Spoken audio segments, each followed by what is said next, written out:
Hi everyone, ako si Ian. Tamad ako pero may pangarap. At dahil sa pangarap na yon, ako ay nagsusumikap. Ikaw, may pangarap ka ba? Aba, siyempre po. Sino ba yung pangarap mo? Ay, kilala ko po yung pangarap.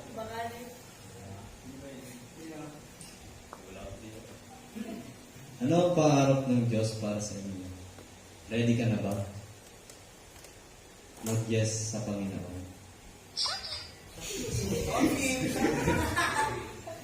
Ano yun?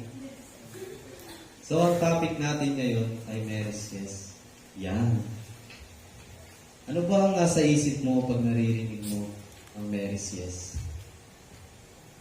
O sino ba si Mary para sa inyo? O sino ba si Mary sa inyong buhay? Trivia. Alam nyo ba, ayon sa aking research, siya ay tinatawag na Theotokos. Greek yan. Galing sa pag-aaral ng theology. Ang ibig sabihin nito ay Mother of God. May pa-theology na. Siya ang ina ng Diyos. Pwede ba yun? Yung Diyos may nanay. Di ba dapat sa Diyos galing lahat? Pwede ba na may pinanggagalingan ng Diyos? Oo.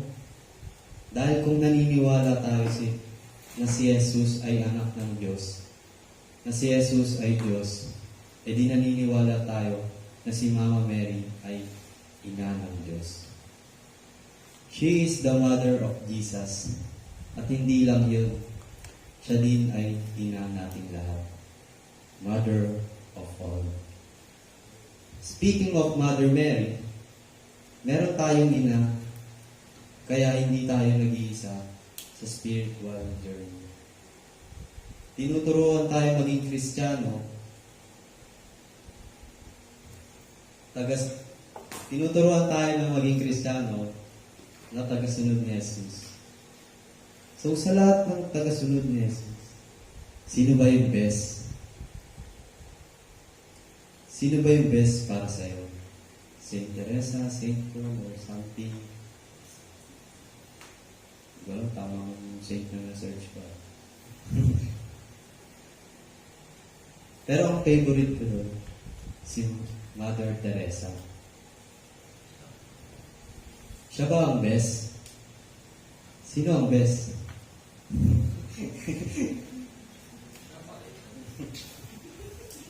Walang iba kung hindi si Saint. Ulit. Walang iba kundi si Mother Mary. Bakit? Siya yung nagpapakita kung paano maging tunay na nagmamahal. Tunay ka bang nagmamahal mo? Kayo, tunay ba kayo nagmamahal? Tunay yan. Tignan natin sa Bible na Luke 8:19-21. Dumating ang ina at ang mga kapatid ni Jesus. Ngunit hindi sila makalapit sa kanya dahil sa dami ng tao. Kaya may nagsabi sa kanya, "Nasa labas po ang inyong ina at ang mga kapatid. Nais nilang makita kayo." Ngunit sinabi ni Jesus, "Ang mga nakikinig at tumutupad ng salita ng Diyos, ang aking ina at mga kapatid." Sinasabi dito ni Jesus ay ikaw din ay kapatid niya kung ikaw ay nakikinig at tumutupad sa salita ng Diyos. Ikaw, kanino ka ba nakikinig?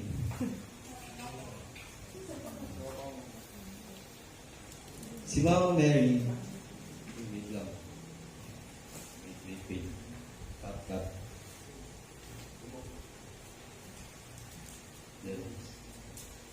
Sabi dito sa Gawa 1:14, silang lahat ay matatag na nagpatuloy na nagkakaisa sa panalangin at paghiling. Kasama nila ang mga babae at si Maria na ina ni Jesus. Kasama rin nila ang kanya, ang mga kapat, ang mga lalaking kapatid ni Jesus. Si Mama Mary is lagi siyang nananalangin. Dahil napapakinggan natin ang salita ng Diyos. Mula sa panalangin, nalalaman natin ang kalooban ng Diyos. Sa panalangin, nababahagi natin ang ating puso. Tulad nga ng sabi nila, the greatest battle are won when you pray. Kaya kung ano man ang pinagdadaanan mo, kapatid, magdasal ka. At kapag nalaman mo ang kalooban ng Diyos, say yes to God. Mahirap man o madali, say yes. Ang sabi nga ni Mama Mary sa John 2:5, do whatever He tells you. Ang mga salitang ito ng ina ng Diyos sa kapsahan ng kanap ay parang isang maliwanag na dito na nagtuturo ng daan patungo sa ating kaligayahan at ang daan patungo sa puso ni Jesus. Tawa na. At tulad ni Mama Mary, pag nag-yes tayo, magiging fruitful tayo at mapupuno tayo ng kasiyahan. Di ba, Bob? Kasi nasa arap. So, ano naman ang experience mo kay God na nag-yes ka at naging masaya? Siguro yung akin is yung pag-yes ko sa Dead ng Music last Feb. Kasi alam mo na, yun yung parang isa sa mga biggest event na talagang pinupuntahan ng mga tao. Tapos syempre, yun, may mga paghihirap, may mga struggle, may pressure, to the point na dumating na nagagalit na sa akin si Father Bo. Ganun. Kasi nun, sa sobrang pressure ko, kinakabahan ako kung i-MP3 ko na lang, o gigitarayan. Yun, ganun. Parang, basta, yun. Tapos, nakasimangot ko si Bosch. Kasi sa practice namin, nakaupo siya, tapos walang ginagawa. Yun. Kasi yun yung pressure para sa akin, na nagagalit sila. Pero, moving on, nandun na tayo sa event. Yan. Nakita niyo naman na successful. Nakita niyo naman na masaya. Kaya kung may nakita kayong iba pa doon, huwag ka nang tingnan. Huwag na kayo mag-comment. Wala yun. Yung ko lang doon, kumanta ako, nag-mission. Wala na. Kayo ah. Labas. Yun. Pero, yun. Nakita nyo naman na successful. Then dahil sa result nun, naging masaya ako.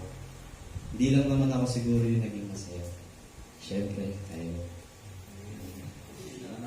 Kami lang ba talaga?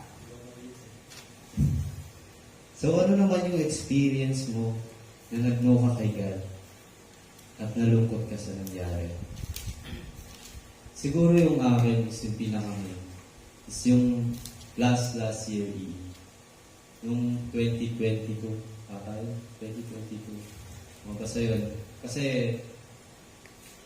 ano nangyari? Diba sa last year kasi hindi ako sumama. Tapos lahat ng kaibigan ko kasama ko. Well, meron naman akong reason kung bakit hindi ako sumama. Kasi yung pamangkin ko nun, after ng quarantine, parang ngayon na lang kami uling nagkita. Yeah. So parang yun na lang yung bonding namin ng pamangkin ko. Ano na, dito lang, dito. Pero yun, kasi yun, dun nakakalungkot. Kasi kahit sabihin mo masaya ka sa bahay, napipil mo pa rin na nag-iisa ka. Kasi nakikita mo yung mga kaibigan mo nagsasaya.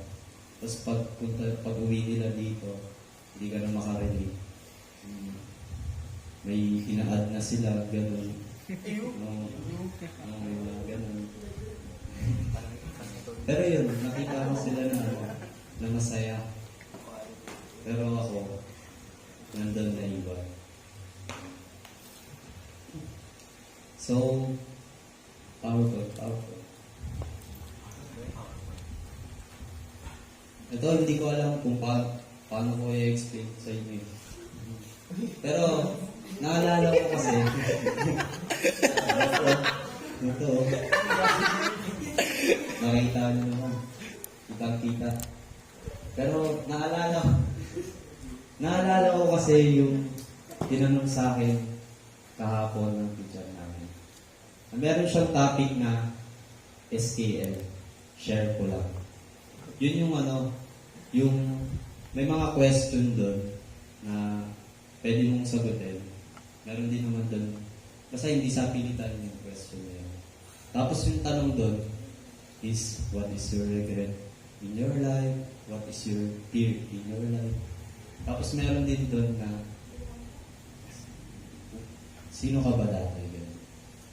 So naalala ko kung sino ba ako dati. Ako dyan. Yan. Kasi yun, naalala ko yung kung sino ako dati, kung hindi pa ako nag-ESK yan. Actually yan, andito din yung grade ko. Ba't ko nilagay dyan? Hindi dahil sa gusto kong ipagyabang. 75 lang din. Ayan. Sinong pa talaga. Yan. Hindi, dati kasi yung basta yung daily or yung goal ko sa buhay, gusto ko lang chill. Yung chill lang. Gusto ko 75 lang, ganyan. Ay, nakita ko. Sunod-sunod. Yan, 75. Yan, mga ganyan. Basta pag tumaas pa yan ng 80, parang ibang tao na ako pa ganyan.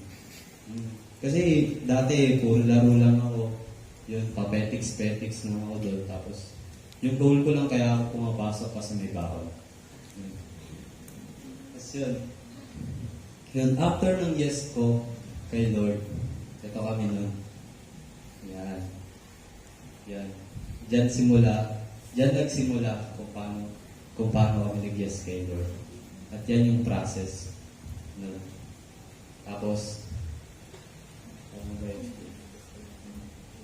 yung sa uli, okay. Yan.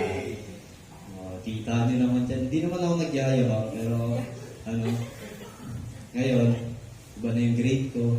Yan. Nagka-award pa ako. Hindi ko alam ba't ako sinama dyan eh. Hindi mo alam gumagawa ng assignment eh. Kaya pala. Pero yan yung mga pagbabago simula nung nag-guess ako kay Lord. Yan. Tignan. Huwag mo na i-zoom. Nahiya ako.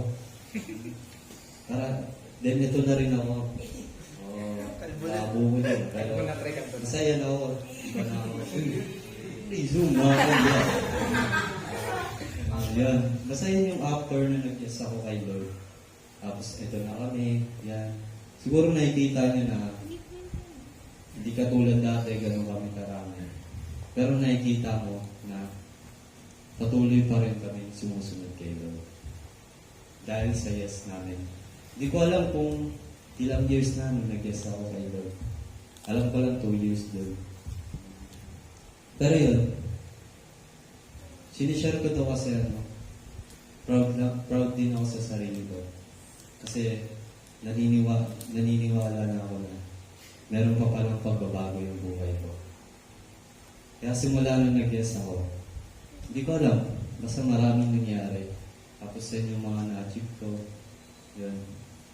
Hindi man, kung sa yung average ko pa din, 90 yun. Hindi man ganun kataas kung titignan yun. Pero masaya na ako kung ano yung na-achieve ko. Kahit 85 nga lang yun, okay na. Ganun. Kasi yun. So, gusto ko kayong imbitahan na say yes to God. Say yes kahit marami mang sacrifice, marami mang struggle, marami mang may iwan, pero lagi mong tatandaan na maganda ang magiging resulta sa ulit. Yan. Wala. Guidelines question.